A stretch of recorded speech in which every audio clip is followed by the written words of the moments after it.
నమస్తే, వీధులు స్వాగతం. లక్ష్యం సమాజయుతం. ప్రస్తుతం అంతా ఎలక్షన్స్ వేడి, దానికి తోడు ఎండ గాలి, ఈ రెండు కలిపి చూస్తే మరి కూటములు ఒకటికొకటికి తలపడుతూ మేమున్నామంటూ మాకే రావాలి, మేము చక్రాలు తిప్పుతాం అంటూ ఈ చక్రాల కింద నలిగేదెవరు, చక్రాలు తిప్పేదెవరు? మరి గ్లాస్ గుర్తుతోటి నల్గొండ పార్లమెంటరీయన్గా పోటీ చేసేందుకు ముందుకు వస్తున్నటువంటి వ్యక్తి మేకల సతీష్ రెడ్డి గారు ఉన్నారు. మా గ్లాస్ తోటి సమాజాన్ని మొత్తం కూడా క్లీన్ షిప్ చేస్తానని అంటున్నారు.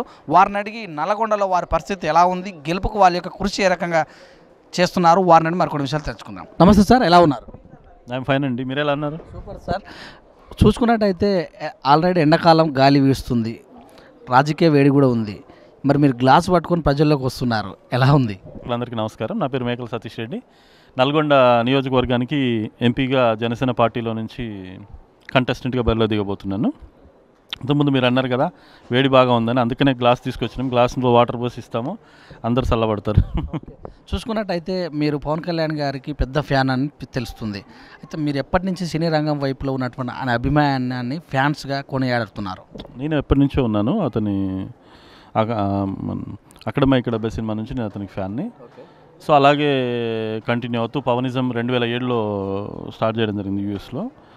అలాగే కంటిన్యూ యాజ్ ఎ ఫ్యాన్గా, ఆ తర్వాత జనసేన పార్టీ వచ్చిన తర్వాత కార్యకర్తగా ఫుల్ ఫ్లెడ్జ్గా నేను ఆల్మోస్ట్ 14 సంవత్సరాల నుంచి పనిచేస్తున్నాను. సినీ రంగం అంటే రంగులతో కూడుకున్నటువంటి ప్రపంచం, భోగభాగ్యాలు చాలా ఉంటాయి అందులో. అది వదిలిపెట్టి రాజకీయంలోకి రావటం వల్ల అంటే ఏమైనా ఆటుపోట్లు ఎదురయ్యే అవకాశం కూడా ఉంటుంది. వాటిని తట్టుకుంటానికి బేరీజ్ చేసుకోవడానికి పవన్ గారు సిద్ధంగా ఉంటారా? Of course, right. Pawan Kalyan గారు ఒక్కరే కాదు, ఇంతకుముందు గతంలో కూడా ఎంజీఆర్ని తీసుకోండి, జయలలిత గారిని తీసుకోండి, చాలామంది గొప్ప గొప్పలు కూడా సినిమా స్టార్లు కూడా రావడం జరిగింది. ఎవరికి ఇప్పుడు సోషల్ రెస్పాన్సిబిలిటీ ఉన్న ఎవరైనా ఏ రంగం నుంచైనా రావచ్చు, సినిమా రంగం అనే కాదు. ఎందుకో మరి సినిమా రంగం మీద అందరూ అలా అంటారు కానీ, బట్ ఇప్పుడు ఎంతమంది రావట్లేదు చెప్పండి. బిజినెస్ మ్యాన్లు వస్తున్నారు, సాఫ్ట్వేర్ వాళ్ళు వస్తున్నారు, మూవీ స్టార్స్ వస్తున్నారు, రావచ్చు. As long as if they have the social responsibility, ఎవరైనా సమాజానికి సేవ చేయాలనుకున్న వాళ్ళు డెఫినెట్గా రావాలి, వస్తేనే బాగుంటుంది. మీరు కూడా చూసినట్టయితే సాఫ్ట్ యుఎస్లో ఉంటూ అక్కడ పనిచేసి ఇక్కడ కూడా ప్రజల్లో బాగా తిరుగుతున్నారు. అంటే ఈ రెండింటిని సమన్వయపరుస్తూ ఎలా ముందుకెళ్తున్నారు? యాక్చువల్గా నాకు మొదటి నుంచి కూడా సమాజ సేవ అంటే చాలా ఇష్టం. నేను చాలా 1000 పైగా చారిటీ వర్కులు చాలా చేశాను నేను. ఈవెన్ మా విలేజ్లో కూడా లైబ్రరీలు కట్టేయడము, ఇంకా చారిటీలు, పిల్లల్ని చదివించడము, స్టూడెంట్స్ని నేను ఫండింగ్ చేసి చదివించిన వాళ్ళు కూడా ఐఐటీలో కూడా చదివిన వాళ్ళు ఉన్నారు, అక్కడి వరకు కూడా వెళ్ళిన వాళ్ళు ఉన్నారు. తర్వాత ఎవరికైనా మెడికల్ హెల్త్ ప్రాబ్లం ఉందన్నప్పుడు వాళ్ళకి ట్రీట్మెంట్ చేయించడాలు. నాకు సమాజ సేవ చేయడం అంటే నాకు చాలా ఇష్టం. ఇదేమి ఇప్పుడు వచ్చింది కాదు, చాలా సంవత్సరాల నుంచి చేస్తున్నాను. మెగా ఫ్యామిలీ నుంచి ఇంతమందికి ఒక పార్టీ కూడా వచ్చింది, కానీ అనుకున్న రీతిలో అనుకున్న స్థాయిలో లేకుండా లాస్ట్కు వేరే పార్టీలో విలీనమైంది. అదొక మచ్చలాగా మిగిలిపోయే అవకాశం ఉందని ప్రజలు కూడా చాలామంది అంటారు. దాన్ని చూసుకున్నట్టయితే మీ యొక్క జనసేన ఎలా ముందుకెళ్ళే అవకాశం ఉంది?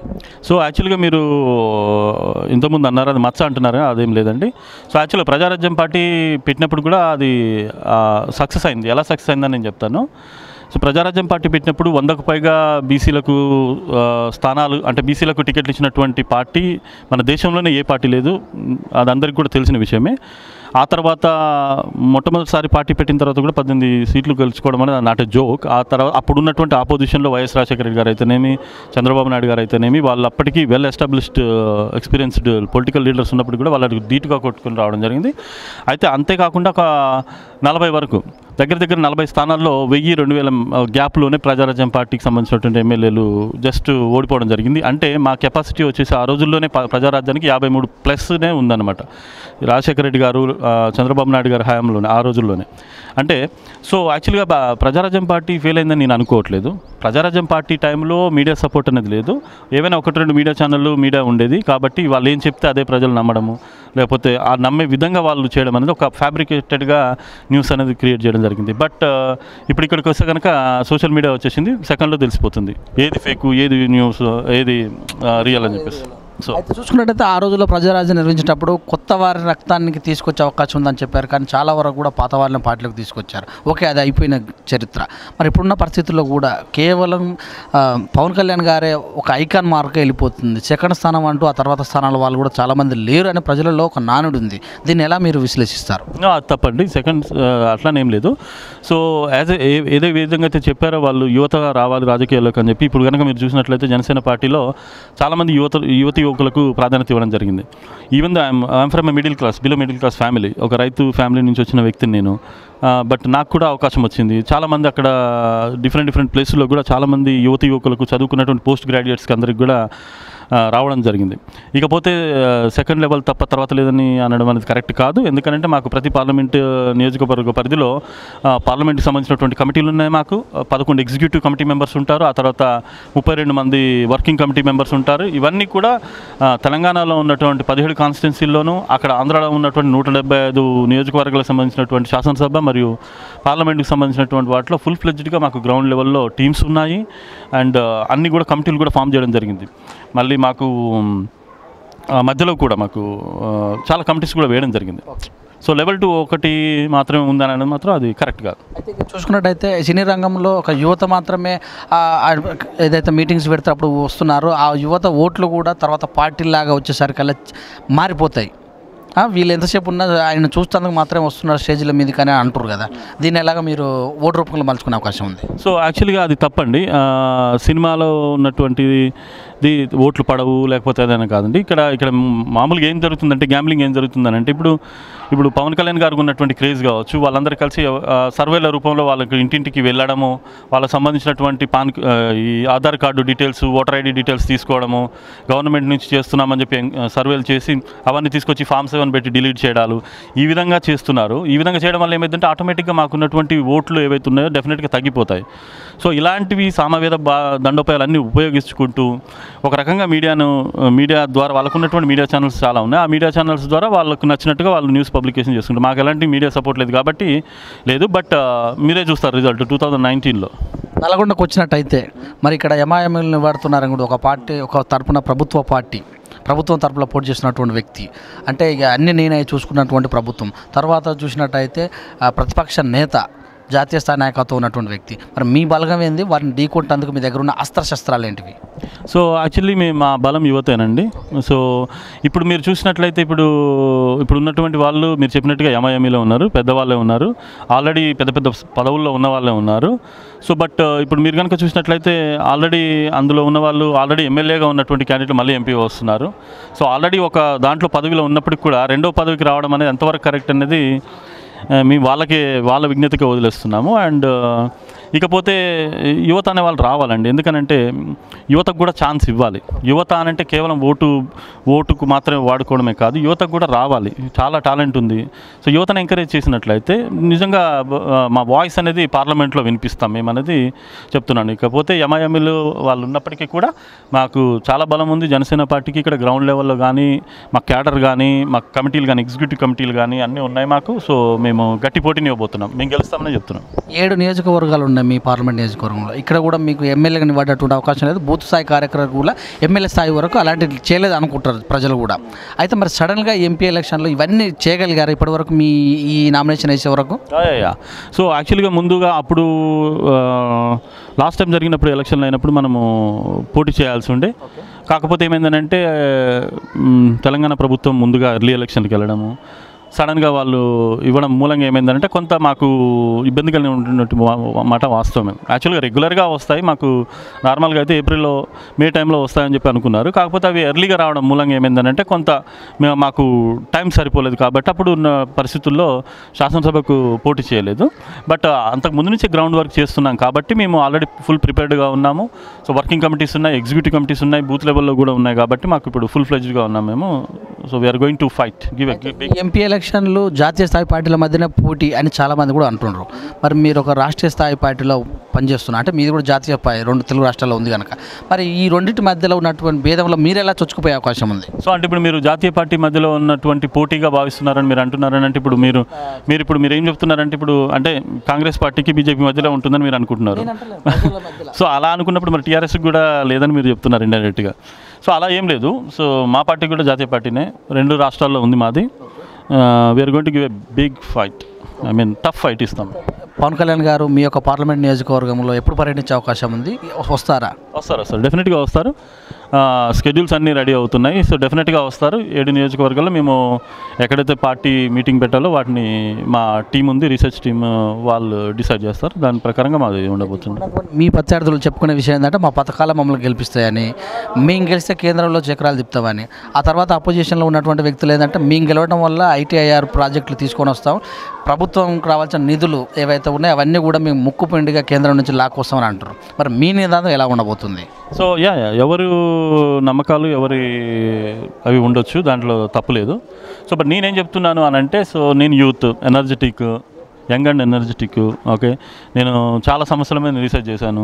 ఇప్పుడు ఇలా అంటే మరి ఒక 50-40 ఇయర్స్ నుంచి కూడా ఫ్లోరైడ్ ఇష్యూ ఉంది ఇక్కడ. ఇప్పటివరకు మరి ఎవరు సాల్వ్ చేయలేదు. సో నాకు తెలిసి as far as I know, నేను ఎక్కడ కూడా చూడలేదు. నల్గొండకు సంబంధించినటువంటి ఎంపీలు ఎవరైనా కానీ పార్లమెంట్లో మాట్లాడడం అయితే నేను ఇప్పటివరకు ఏ వీడియోలో చూడలేదు, నేను టీవీలో చూడలేదు, యాజ్ వెల్ యాజ్ యూట్యూబ్లో కానీ ఎక్కడ కూడా సోషల్ మీడియాలో నేను చూసిన దాఖలాలు అయితే లేవు. మరి మీకు ఏమన్నా ఉంటే మీరు చెప్పండి. ఇప్పుడు ఇంటింటికి వాటర్ తీసుకొస్తున్న ప్రోగ్రామ్ ఒకటి మిషన్ భగీరథ కార్యక్రమం ద్వారా దానివల్ల సమస్యపై అవకాశం ఉందని కూడా వాళ్ళు మాట్లాడుతున్నారు. It's not only the water issue, there are several more issues are there. ఎలా ఉన్నాయంటే ఇప్పుడు మనము నార్త్ ఇండియాకి వెళ్ళామనుకోండి, IIT Bombay, IIT Kharagpur, IIT Roorkee, లేకపోతే ఐఎం అహ్మదాబాద్, అవునా? సో బిట్స్ పిలాని, లేకపోతే ఇలా ఏమో ఉంటాయి, అవునా? సో ఇక్కడికి వచ్చేసినాం అనుకో, ఐఐటి హైదరాబాద్ అని పెట్టారు. So if you see that మన దగ్గర ఎందుకు ఐఐటి లేదు, లేకపోతే ఆ లెవెల్ స్టాండర్డ్లో ఉన్నది ఎందుకు లేదు, మాది ఎందుకు స్మార్ట్ సిటీ కావట్లేదు? ఇప్పుడు మీరు వరంగల్కి వెళ్ళండి, వరంగల్కి వెళ్తే వరంగల్లో ఎయిర్పోర్ట్ ఉండొచ్చు కానీ నల్గొండలో ఉండకూడదు, అవునా? లేకపోతే ఇప్పుడు వేరే ప్లేసులు చూడండి, ఒక విజయవాడ తీసుకోండి. ఓకే, అది మనకు సంబంధించింది కాదు, but I'm just giving an example. కొన్ని సిటీల్లో నీకు ఎయిర్పోర్ట్ ఉండొచ్చు కానీ మన నల్గొండలో ఎందుకు ఉండకూడదు? ఎయిమ్స్ పెట్టుకోవచ్చు. ఇప్పుడు భువనగిరికి ఎయిమ్స్ వచ్చింది, మన నల్గొండకి ఎందుకు రాకూడదు? నల్గొండ నుంచి సూర్యాపేటకి ఎందుకు రైల్వే రోడ్ ఎందుకు లేదు? షార్ట్ కట్ ఉంటాయి కదా, హైదరాబాద్ నుంచి సూర్యాపేటకు వెళ్ళాలంటే షార్ట్ కట్ అది. సో ఇలాంటివి చాలా ఉన్నాయి ఇష్యూస్. సో ఎందుకు ఫ్లోరైడ్ మీద ఇప్పటి వరకు ఒక రీసెర్చ్ ల్యాబొరేటరీ అనేది లేదు? ఇప్పుడు మామూలుగా ఎక్కడైనా ఇది ఒక సమస్య వచ్చిందంటే అక్కడ దాని మీద కొంత ఫండింగ్ తెప్పించి సెంట్రల్ గవర్నమెంట్ నుంచి వచ్చేసి ఒక రీసెర్చ్ ల్యాబొరేటరీని పెట్టినట్లయితే దానికి సొల్యూషన్ దొరికే అవకాశం ఉంది. ఇప్పుడు ఎక్కడైనా మీరు చూసారా? ఎక్కడా లేదు. సో ఇవే కాకుండా ఇంకా చాలా ఉన్నాయి, హెల్త్కి సంబంధించినవి కావచ్చు, లేకపోతే ఎస్పెషల్లీ నేను ఇంకోటి చెప్పాలి, ఈ మీడియా మిత్రులు కూడా ఉంటారు. ఇప్పుడు రిపోర్టర్స్ ఉంటారు. రిపోర్టర్స్ పాపం వాళ్ళు డే అంతా కష్టపడతారు, వాళ్ళకు వచ్చే ఇన్కమ్స్ చాలా తక్కువ ఉంటాయి, ఫ్యామిలీస్ ఉంటాయి, వాళ్ళు ఎలా సర్వైవ్ అవుతారు, అవునా? సో వీళ్ళందరూ ఈ రిపోర్టర్స్ అనే వాళ్ళందరూ నేషనల్ లెవెల్లో ఉంటారు అందరూ. సో వాళ్ళకు కూడా నేషనల్ గవర్నమెంట్ అంటే సెంట్రల్ గవర్నమెంట్ ఎందుకు వీళ్ళ కోసం బడ్జెట్లో ఎందుకు పెడతలేదు? ఈ ఎవరైనా అర్హులైనటువంటి రిపోర్టర్లు ఉంటే వాళ్ళకి ఎందుకు పక్కా ఇల్లు ఇవ్వట్లేదు, వాళ్ళకి ఎందుకు హెల్త్ కార్డులు ఇవ్వట్లేదు, అవునా? సో వాళ్ళని ఎందుకు కన్సిడర్ చేయట్లా? సో ఒకవేళ కనుక వాళ్ళే కనుక ఒక సెక్షన్ను డిపార్ట్మెంట్ను ఏర్పాటు చేసి వాళ్ళకి ఎందుకు గవర్నమెంట్ ఎంప్లాయ్మెంట్ కానీ ఎందుకు ఇవ్వట్లేదు అసలు రిపోర్టర్లకు కూడా? అంటే ఇలాగా నేను కొన్ని డిఫరెంట్ వేలో వెళ్దాం అనుకుంటున్నాను, వాయిస్ ఇవ్వాలని నేను ఫిక్స్ అయిపోయానండి. ప్రభుత్వం చెప్తుంది ఓటు అడిగే బాధ్యత మాకే ఉందని చెప్తుంది, ప్రతిపక్షం చెప్తుంది మీ చేతిలో 15 ఎంపీ సీట్లు ఉన్నా కూడా నిధులు తీసుకురాలేదు, మీకేసే అవకాశం లేదు అని చెప్తుంది. మరి మీకే ఎందుకు ఓటేయాలి ప్రజలు? సో ఇప్పుడు 15 మంది ఉన్నారా, లేకపోతే ఒక్కరున్నారా, ఇద్దరున్నారని కాదండి.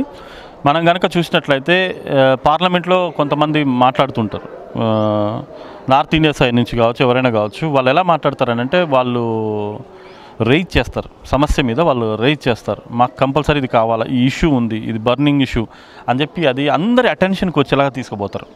ఒక్కరన్నా ఉండండి, doesn't matter, still is an a member of పార్లమెంట్లో ఒక్కరున్నా వెళ్ళి మాట్లాడేది, వాయిస్ ఇచ్చేది ఒక్కరే కదా. సమస్య మీద మాట్లాడాలనుకున్నా, సమస్యను డిస్కషన్లో పెట్టాలన్నా కానీ తీసుకురావచ్చు. సో అది చేయడానికి ఇప్పుడు వేరే పార్టీకి 15 ఉన్నా, లేకపోతే నేను ఒక్కరిని వెళ్ళినా డజంట్ మ్యాటర్. సో నేను ఒక్కరిని వెళ్ళినా కానీ నేను డ్యామ్ షూర్గా నేను వాయిస్ 15 మంది చేయలేని పని నేను చేస్తాను. అయితే ప్రస్తుతం ఉన్న రాజకీయంలో ఒక పార్టీలో గెలిచి మరో పార్టీలోకి ఈజీగా దూకేస్తున్నారు. మరి మీ ప్రజలలో అనుకుంటున్నారు ఏ పార్టీకి వేసినా ఆ పార్టీలోకి చేనేస్తున్నారని. మరి మీకు ఓటు వేస్తే మరి మీరు మారననే హామీ అని చెప్తారా? నేను మారనండి, నేను డెఫినెట్గా మారను. పవన్ కళ్యాణ్ గారు మొదటి నుంచి కూడా నేను 14-15 సంవత్సరాల నుంచి ఆయనతోనే ట్రావెల్ అవుతున్నాను. సో ఒక పార్టీలో తీసుకొని ఇంకో పార్టీకి పోవడం అనేది కరెక్ట్ కాదు. అది యాక్చువల్గా ఒకవేళ కనుక ఎవరైనా వెళ్తున్నారు అని అనుకుంటే వాళ్ళు ప్రాపర్గా వెళ్ళి వాళ్ళకు ఇన్ఫామ్ చేసి వాళ్ళ పార్టీ సభ్యత్వానికి రిజైన్ చేసి, సో సర్టన్ ప్రాసెస్ ఉంటుంది దానికంటూ. అలా వెళ్తే అట్లీస్ట్ వాళ్ళ మీద కొంత రెస్పెక్ట్ అని ఉంటుంది. కానీ సో యాక్చువల్గా అయితే ఇలా పార్టీ మారడం అనే దానికంటే ఒక సర్టన్ జీవో పాస్ చేయాలి వీటన్నిటి మీద. ఒకవేళ కనుక వాళ్ళు కనుక రిజైన్ చేయకుండా మళ్ళీ ఎలక్షన్లోకి వెళ్ళకుండా కనుక పార్టీ మారితే కనుక వాళ్ళ సభ్యత్వాన్ని క్యాన్సిల్ చేసే విధంగా కనుక ఏదైనా సెంట్రల్ గవర్నమెంట్ లెవెల్లో కనుక తీసుకురాగలిగితే మాత్రం అది డెఫినెట్గా బాగుంటుంది. మా V3 న్యూస్ తరపున మీ పార్లమెంట్ నియోజకవర్గం ప్రజలకు ఏమని వేడుకుంటారు? నేను V3 న్యూస్ తరపున నల్గొండ పార్లమెంట్కి సంబంధించినటువంటి ప్రజలందరికీ ఒకటే విజ్ఞప్తి అండి.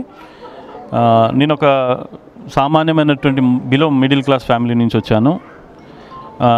మామూలుగా మధ్యతరగతి కుటుంబం వాళ్ళకి ఎమ్మెల్యే టికెట్లు, ఎంపీ టికెట్లు రావడం అనేది అది చాలా చాలా రేర్ అది రావడం అనేది. సో అంతా డబ్బుతో కూడుకున్నటువంటి వ్యవహారం అని చెప్పి అందరూ అంటుంటారు. సో నాకు డబ్బు లేకపోయినా కానీ నాకు అవకాశం వచ్చింది. నేను డెఫినెట్గా నాకు యూత్ నుంచి బాగా ఆదరణ వస్తుందని నేను ఆశిస్తున్నాను. నాకు ఒక్క ఛాన్స్ ఇవ్వండి, నేను నల్లగొండ వాయిస్ని తీసుకెళ్ళిపోయి ఢిల్లీలో వినిపిస్తాను. మీ అందరికీ కూడా నేను రిక్వెస్ట్ చేస్తున్నాను, దయచేసి నాకు మీరందరూ ఒక్క అవకాశాన్ని ఇవ్వండి. మీరు చూస్తున్నారు, పోటీ చేసిన వాళ్ళే మళ్ళీ చేస్తున్నారు, ఒక్కొక్కరు ఆల్రెడీ ఎమ్మెల్యే అయ్యి కూడా మళ్ళీ ఎంపీగా చేస్తున్నారు. కావాలని అంటే పదవుల కోసమే పనిచేసే వాళ్ళు చాలామంది వస్తున్నారు. మీరు దయచేసి మీరు అదొకటి అర్థం చేసుకొని కనుక నాకు గనక మీరు అవకాశం ఇచ్చినట్లయితే నాలాంటి వాళ్ళు మీ ఇంట్లో నుంచి కూడా వస్తారు. మీ ఇంట్లో కూడా నాలాంటి అన్నదమ్ములు కూడా ఉంటారు, యంగ్ జనరేషన్ ఉంటుంది. వాళ్ళకు కూడా పాలిటిక్స్ అంటే నిజంగా నమ్మకం వస్తుంది, రాజకీయాల్లోకి రావాలనేటువంటి ఒక ఇంట్రెస్ట్ వస్తుంది, నిజంగా రాజకీయాల్లోకి యువత కూడా రావచ్చు అనేటువంటి ఒక కాన్ఫిడెన్స్ అనేది బిల్డ్ అవుతుంది. కాబట్టి నేను ఒకటే రిక్వెస్ట్ చేస్తున్నాను, దయచేసి ప్లీజ్ ఓట్ ఫర్ మీ. తప్పకుండా నేను ఇప్పుడు నేను ఏదైతే మాట్లాడుతున్నానో సమస్యలన్నిటి మీద నేను ఖచ్చితంగా నేను కొట్లాడి మరీ తీసుకొస్తానని, నల్గొండ జిల్లాకు తీసుకొచ్చేసి నా నల్గొండను డెవలప్ చేస్తాను, ఒక స్మార్ట్ సిటీ లాగా తయారు చేస్తానని చెప్పి నేను సందర్భంగా తెలియజేసుకుంటున్నాను. Thank you sir, thank you very much. మీ చక్కటి విశ్లేషణ మా టీవీ తరపున ఇచ్చినందుకు ఆల్ ది బెస్ట్. మీరు ఖచ్చితంగా కూడా ప్రజల మనల్ని పొందాలని V3 న్యూస్ తరపున కోరుకుంటున్నాం. Thank you so much. ఇదని మరి నన్ను గెలిపించినట్టయితే నల్గొండ పరిస్థితులు దాదాపుగా మార్చివేస్తాను. ఇక్కడ ఎందుకు ఎయిర్పోర్ట్ లేదు, మరి వాళ్ళకు అనుకూలంగా ఎయిర్పోర్ట్లు ఎందుకు ఇచ్చుకుంటున్నారు? ఒక ఆయన ఆల్రెడీ పోటీ చేసి మళ్ళీ రెండోసారి వస్తున్నాడు. ఒక్కడు మాట్లాడతారా, 15 మంది మాట్లాడతారు కదా. నా వాణి ఖచ్చితంగా కూడా నల్గొండలో వినిపిస్తాను, నన్ను నమ్మండి, నేను సేవ కోసమే వస్తున్నానని మనకు జనసేన పార్టీ గ్లాస్ గుర్తు అభ్యర్థి మేకల సతీష్ రెడ్డి గారు తెలియజేశారు. చూస్తూనే ఉండండి V3 న్యూస్. కెమెరామెన్ నరేష్తో మీ సురేష్ దండు.